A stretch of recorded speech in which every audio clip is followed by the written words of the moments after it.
جس وقت گجرات کے قید خانے میں اندر لے جایا گیا تھا اس وقت بہت ڈپریشن کے حالات تھے، طبیعت بھی میری بگڑی ہوئی تھی۔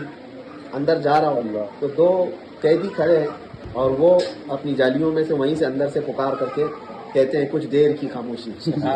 بس میں یہی چاہتا ہوں کہ اپنے آپ کو اس طرح سے بنا لو کہ جس طرف سے گزر جاؤ وہ محفل رسول میں بدل جائے، اس لیے کہ ہماری کوئی محفل اور ہماری کوئی تقریب، ہماری زندگی کا کوئی حصہ حضور کے بغیر ممکن نہیں۔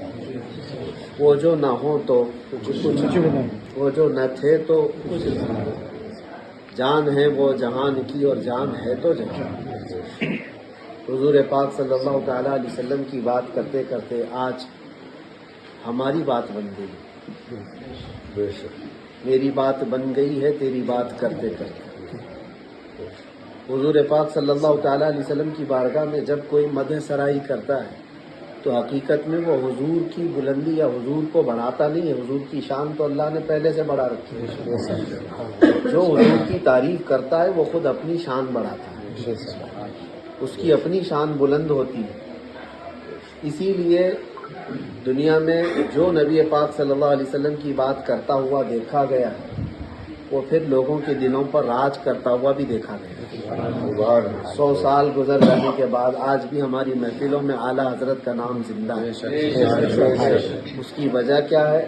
اعلیٰ حضرت کی فتاوی رضویہ، اعلیٰ حضرت کے کتابیں، ان کے رسائل کسی نے آپ کو پڑھنے کو ملا بھی نہیں، اور ان کی کتابیں پڑھ بھی نہیں پائیں گے آج کے علماء۔ تو عوام علماء کی بھی بات ہے، ان کا علم اپنی جگہ پر، لیکن آج تک وہ جو دلوں پر راج کرتے ہیں وہ اپنے علوم اور اپنے فنون کی وجہ سے نہیں، وہ عشق رسول کی وجہ سے۔ حضور صلی اللہ تعالی علیہ وسلم سے کمال درجے کی محبت تھی، کمال درجے کا عشق تھا، جس کی وجہ سے اللہ کریم کا ایک دستور ہے جو اس کے نبی کا ہو جاتا ہے پھر اس کو اللہ مرنے بھی نہیں دیتا، اس کے نام کو پھر اللہ تبارک و تعالیٰ مرنے نہیں دیتا۔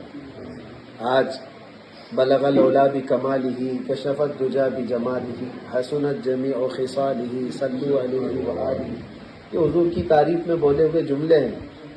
ترجمہ اب شاید یہاں محفل میں موجود لوگوں کو بہت کم کو پتہ ہو، اہل علم کو چھوڑ کر کیا کہا گیا ہے، یہ کیا باتیں ہیں پتہ نہیں ہے، لیکن اتنا پتہ ہے کہ حضور کی تعریف میں بولی یہ جملے عربی میں ہیں، اور یہ بھی نہیں پتہ کس نے بولے، لیکن محفلوں میں گونجتی ہے آواز، اور یہاں پہلی مرتبہ نہیں سن رہے ہوں گے، بہت ساری جگہوں پر سن رہے ہیں۔ وجہ یہ ہے، میں آپ کو بتاؤں، یہ جملے کہے ہوئے آج سے تقریباً 600 سال پہلے، اور کس کے کہے ہوئے ہیں؟ یہ سعدی شیرازی رحمۃ اللہ تعالیٰ، فارسی کے بڑے مشہور شاعر، لیکن لکھا ہے عربی میں، اور وہ ایسے مقبول ہوئے کہ اللہ تبارک و تعالیٰ نے آج تک ان اشعار کو، ان کلمات کو مرنے نہیں دیا۔ یہ میں نے زندہ کرشمہ جس کو کہیں آپ، یا حضور پاک کا معجزہ، اللہ تبارک و تعالیٰ کا ایک دستور میں نے دیکھا کہ وہ اپنے نبی کی بات کرنے والے کو بھی اور اس کے جملوں کو بھی مرنے نہیں دیتا، ختم ہونے نہیں دیتا۔ میں جس وقت گجرات کے قید خانے میں اندر لے جایا گیا تھا اس وقت بہت ڈپریشن کے حالات تھے، اور طبیعت بھی میری بگڑی ہوئی تھی۔ اندر جا رہا ہوں تو اپنا جھولا اٹھائے ہوئے اپنے بیرک کے پاس جا رہے ہیں تو دو قیدی کھڑے ہیں، اور وہ اپنی جالیوں میں سے وہیں سے اندر سے پکار کر کے کہتے ہیں کچھ دیر کی خاموشی۔ اچانک میرا دماغ ٹھٹکا، میں بولا یہاں کون ہے؟ یہ باہر تو مشہور ہے ہی ہے، بچہ جانتا ہے، یہاں اندر کون ہے؟ تو چہرہ اٹھا کر کے دیکھا تو پھر وہ شعر پڑھنے لگے مجھے دیکھ کر، تو جتنی تھکان تھی سب اتر گئی۔ پھر میں وہی بات کہتا ہوں، حضور کی محبت میں کہیں بھی بات کو اللہ پوری دنیا میں پھیلاتا ہے اور لوگوں میں اس کو زندہ رکھتا ہے۔ وہ جملہ کیا تھا، کلمہ کیا تھا، اس سے غرض نہیں ہے، لیکن بولا کس کے لیے تھا؟ حضور پاک صلی اللہ تعالیٰ علیہ وسلم کے لیے کی ہوئی بات کو اللہ تعالیٰ وہ مرنے نہیں دیتا، ختم ہونے نہیں دیتا۔ میں ایک چیز آپ کو یہ بھی بتاؤں، ابو جہل نے گستاخیاں کی ہیں، ابو لہب نے گستاخیاں کی ہیں، عتبہ، شیبہ، یہ نام ہیں گستاخوں کے، لیکن انہوں نے کیا گستاخی کی ہے کسی کو پتا ہے؟ آج کسی کو یاد ہے؟ حدیثوں کی کتابیں بھی چھان مارو تو کوئی وہ جملہ نہیں ملتا کہ کیا گستاخی کرتے تھے، کیا گالی دیتے تھے، یہ چیزیں بھی نہیں مل پاتی. ہاں لیکن حسان بن ثابت صحابی رسول حضور کو کیا کہتے تھے وہ آج بھی موجود ہے. حضور سے وہ یوں کہتے تھے وَأَجْمَلُ وَأَحْسَنُ مِنْكَ لَمْ تَرَ قَطُّ عَيْنٌ وَأَجْمَلُ مِنْكَ لَمْ تَلِدِ النِّسَاءُ.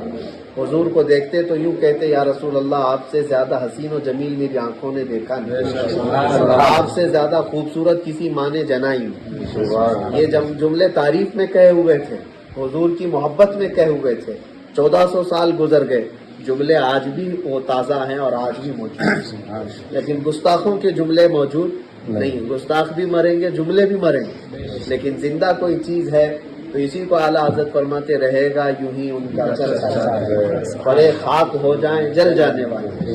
اور حیرت کی بات میں آپ کو یہ بھی بتاؤں، اللہ تبارک و تعالیٰ جب کسی سے کام لینا چاہے تو پتھروں سے بھی لیتا ہے، وہ کنکروں سے بھی لیتا ہے، کسی سے بھی لیتا ہے. اگر میں ذریعہ بنا ہوں تو یہ اللہ تعالیٰ کا فضل و کرم اور اس کا احسان عظیم ہے.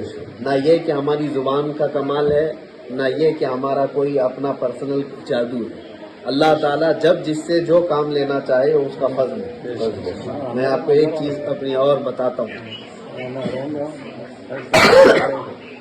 یہ بیان کرنے کے لیے تو میں نہیں آیا تھا، مجھے حاجی صاحب نے کہا تھا کہ مخصوص آپ کی دعوت ہے، یہاں تو میلہ لگا ہوا ہے اور پھر یہ تو روز کی عادت ہو گئی ہے. اب میں نے جینا سیکھ لیا کہ اب بغیر میلے کے جی بھی نہیں سکتے، کیونکہ جس کی بات کر رہے ہیں حضور پاک صلی اللہ تعالیٰ علیہ وسلم کی.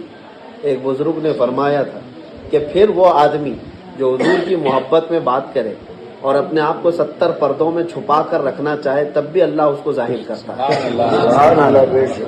یہ دیکھی ہوئی بات ہے.